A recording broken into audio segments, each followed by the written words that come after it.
Et bah finalement, je trouve que le film n'est pas la catastrophe à laquelle je m'attendais. Je suis navrée, mon ange. Est-ce que je t'ai fait peur?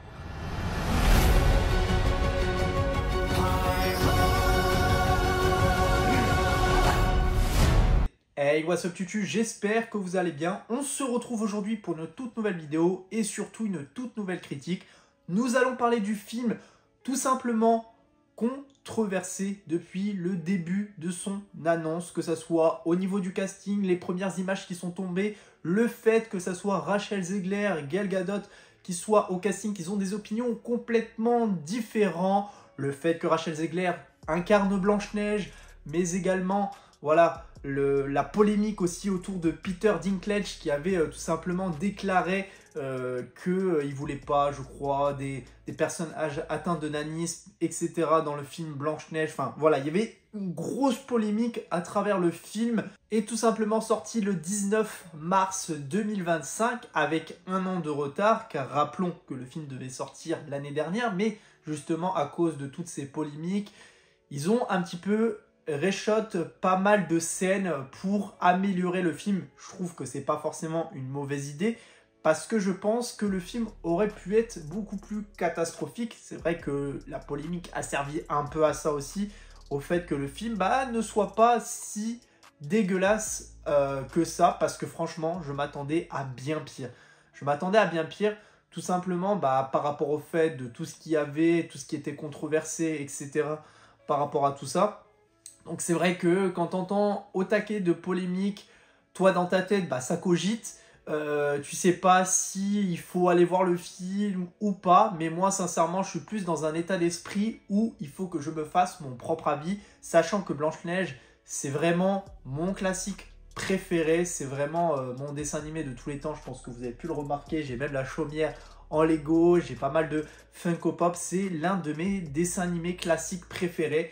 Donc je me devais quand même d'aller voir cette nouvelle version, mais attention, j'ai été voir le film en me disant, je sais très bien que ça ne va pas être à l'identique du classique de 1937, ça c'était sûr et certain, et c'était pas ce que je voulais, parce que pour moi, je trouve que les live action permettent d'avoir cette facilité de montrer quelque chose de nouveau aux adultes, aux personnes un petit peu plus âgées que ce qu'on a pu avoir dans le conte de 1937 sur Blanche-Neige. Là, on déconstruit un petit peu tout, on est sur des prises de vue réelles, on est plus dans un film qui se réserve à l'adolescence, on va dire.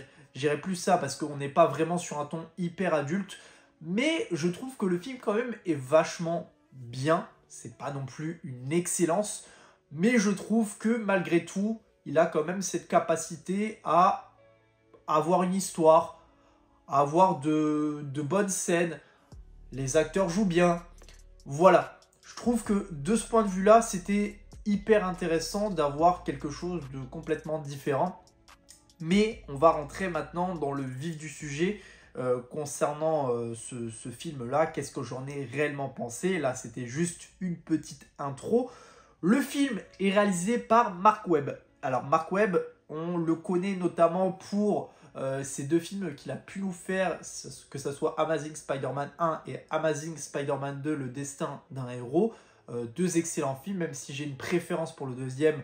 On se rappelle tous de la fameuse scène, hein. Je ne vais pas vous la remémorer, mais en tout cas, c'était bien triste. Le film a coûté 209 millions, ce qui est quand même énorme. Bon, au vu de toutes les images de synthèse qui ont été utilisées dans le film, je trouve ça normal que le film atteigne une somme aussi élevée. Mais est-ce qu'il va le rentabiliser? Alors malheureusement, je pense que non, parce qu'au vu de toutes les polémiques qu'il y a à travers le film par rapport au fait que, voilà, tout ce qu'il y a eu, il y a beaucoup de personnes qui boycottent le film, qui ne veulent absolument pas aller le voir, mais également sur le fait que, voilà, tout le monde est un petit peu...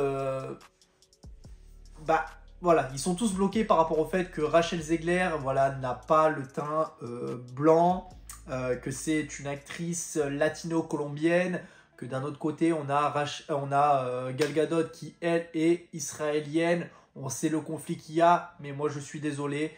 nous sommes dans un film, il faut savoir mettre ses idéologies de côté et savoir voir le film tel qu'il est.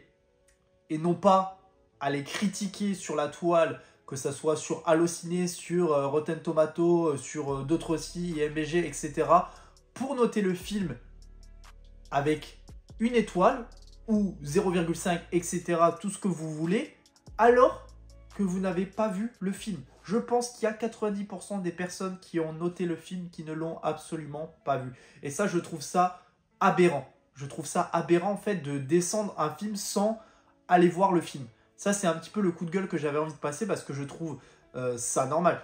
Que tu vas voir le film et que tu n'apprécies pas, c'est un fait. Que tu le critiques ensuite, tu as tout à fait le droit. On est dans un pays libre de droit, tu fais ce que tu veux. Mais que tu ailles critiquer le film sans avoir même... T'as vu aucune image, t'as même pas vu les 1h40 de film.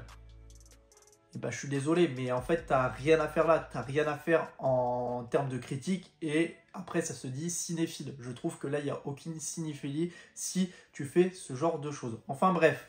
Revenons maintenant au film, parce que sinon on va jamais commencer au niveau de la critique. Donc on va commencer déjà par rapport aux acteurs. Les acteurs, nous avons Rachel Zegler et Gal Gadot en acteurs principaux. Alors je trouve que les deux, ça se voit.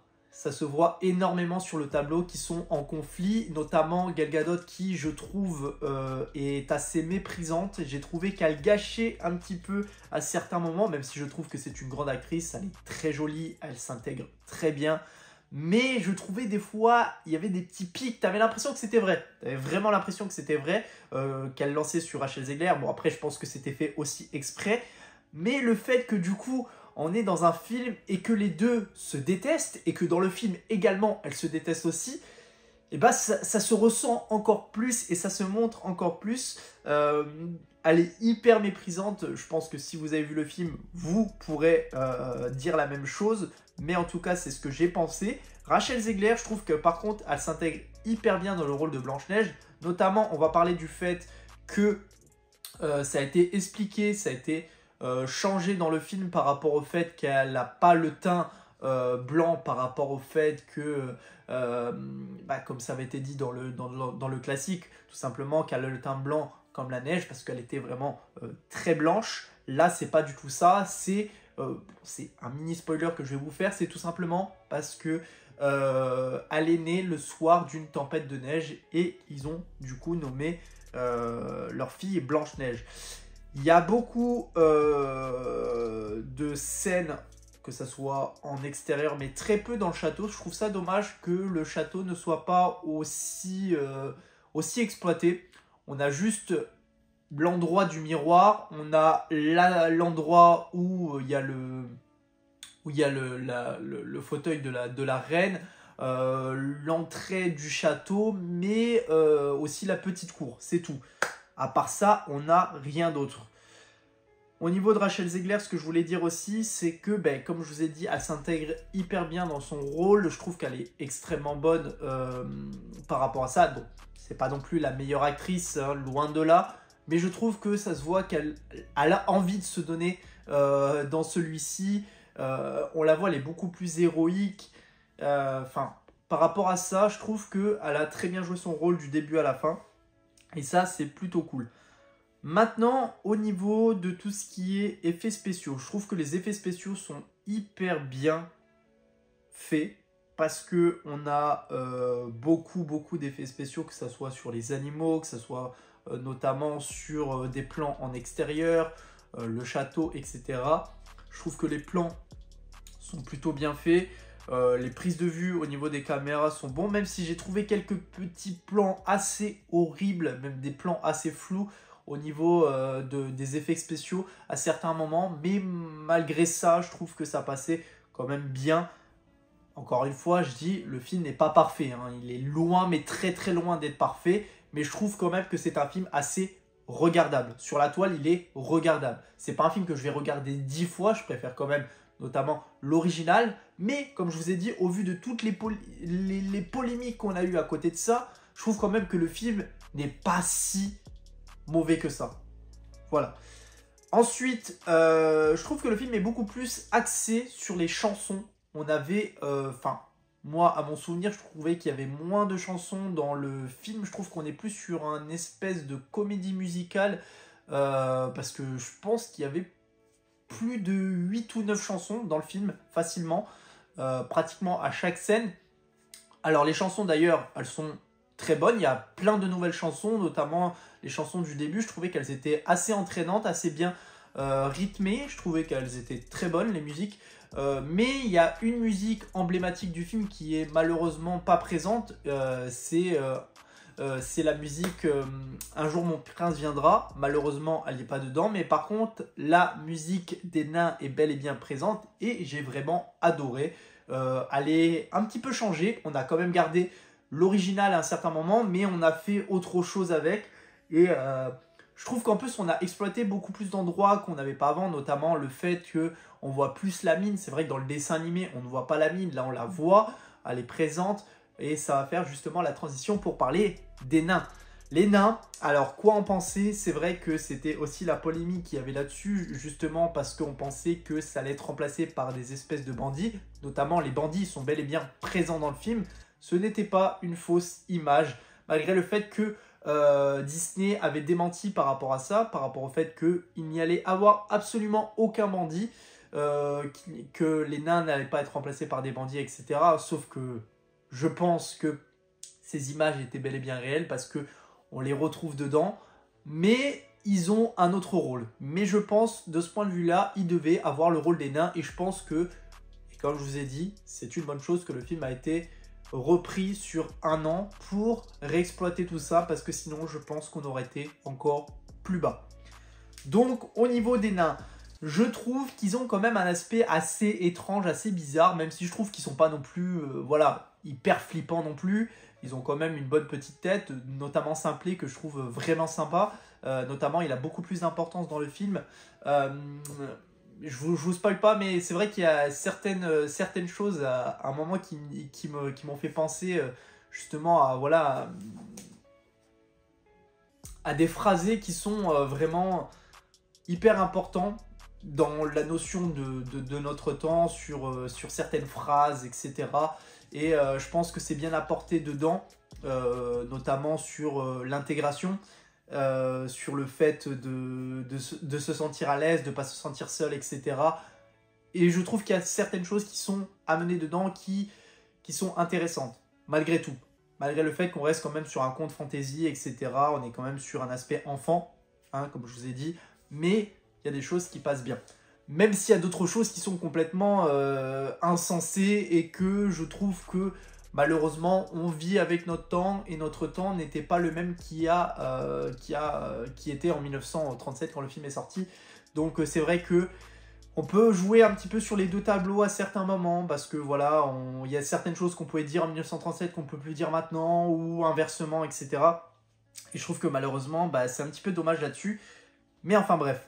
Au niveau des nains, oui, je trouve qu'ils ont une tête un petit peu grosse, ils ont un corps assez fin, assez minime. Mais dans l'ensemble, je trouve qu'ils sont quand même assez rigolos, voilà. Ils ressemblent plus à des gnomes qu'à des nains, mais bon, voilà, ça, rien à dire. Blanche-Neige est beaucoup plus héroïque dans le film. Voilà, il y a un aspect qui est beaucoup moins centré sur l'amour, malheureusement. Ça, c'est peut-être le point un peu négatif, parce que voilà, on se rappelle tous que dans Blanche-Neige, il y a quand même ce côté beaucoup plus magique, fantaisie, amour, etc. Là, la magie, tout ça, on la ressent pas forcément. Peut-être à certains moments, justement, avec la reine, voilà, qui a cet aspect un petit peu magique. Mais sinon, d'un autre côté, il n'y a pas forcément de magie. On est plus sur un côté fantaisie sans magie. Voilà, tout simplement. C'est à peu près tout ce que j'avais à dire concernant le film. Voilà, c'est un film que j'ai apprécié. Je ne l'ai pas apprécié non plus. Voilà, c'est pas mon film préféré. Mais c'est un film qui est regardable. J'ai quand même passé un bon moment devant celui-ci. N'hésitez pas à me dire dans les commentaires si vous avez vu le film et qu'est-ce que vous en avez pensé. Ça m'intéresse énormément d'avoir votre avis. Si vous l'avez vu, n'allez pas écrire dans les commentaires des critiques négatives alors que vous n'avez absolument pas vu le film. C'est pas le but. Dans tous les cas, ils seront tout simplement bannis. mais ayez vraiment cet aspect critique, mais un vrai aspect critique pour me dire pourquoi vous n'avez pas apprécié le film si vous l'avez vu.